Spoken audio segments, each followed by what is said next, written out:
Have you ever heard of the thing called paradox of tolerance, my dear listeners? That's a fun little confusion, similar to all the horseshoe theories out there that states that if the society tolerates anything and everyone, eventually it'll be subverted to intolerance by intolerant people. Weird theory if you ask me, because I think people who use it don't exactly understand what tolerance is. Well, or at the very least I understand tolerance differently than other people. Tolerance isn't support of the idea, it is a tacit acceptance that you can't get rid of it, and so either you can't or don't have to care about its proponents. A tolerant society, thus, isn't exactly a hippie commune. It is a cat surrounded by chicks. A cat is a predatory species that for one reason or another allows the chicks to live because it understands that killing them will hurt its personal well-being. Because of this, I don't think that society can be endlessly tolerant. A tolerant person is the one that doesn't care because it doesn't profit him to care. Intolerancy, thus, needs to convince the person to care, and that's more often than not really difficult to do in a society that really just doesn't give even the slightest of shits.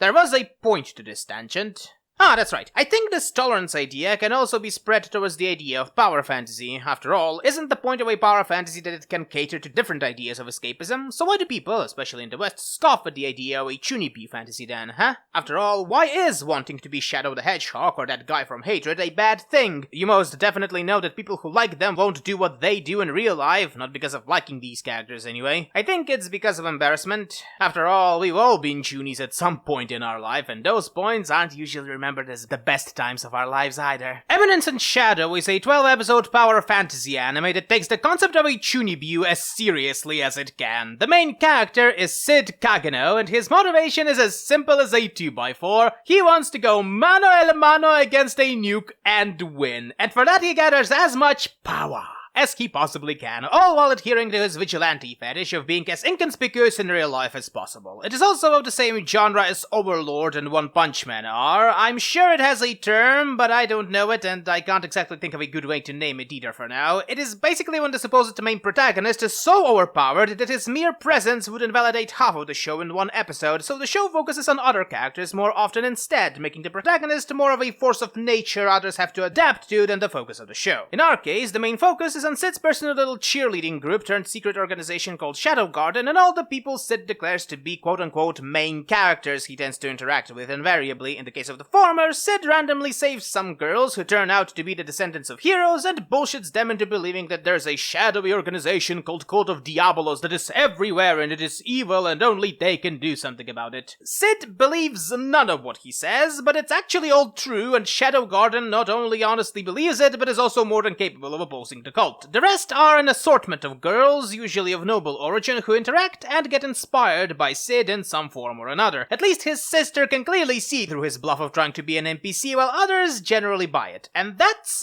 pretty much it about the premise, really. Everything else is built on this information. Shadow Garden is fighting a covert guerrilla war against an organization that controls the world from the shadows, while Sid, the titular shadow of this Shadow Garden, pretty much does whatever the fuck he thinks would be cool, while others think that it's some 4D chess move. I think that Sid may be a sociopath, or at the very least has low self-esteem, because at some point you kinda have to look at all of your Shadow Garden operatives while sitting from the throne room they've built for you and think, hang on, this shit's bollocks. But yes, the show itself is great, so long as you understand to which subgenre it belongs. Once you accept that the main hero isn't actually the main hero of the story, but more of a catalyst to it, you'll start to see more point in the show. The show also delivers if you just want to see epic protagonists doing epic things, because Sid is a good showcase of why these characters are liked. He is glorious, and I'm more than sure that his I am atomic skill is going to be quoted for at least a week by fans. If you don't like all of that, however, then what you'll see here is what you young people like to call cringe,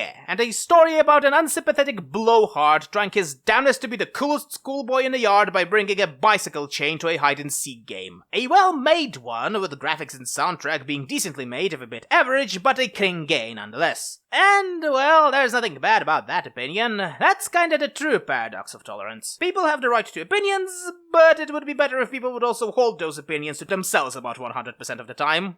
Well, or at the very least try to monetize them.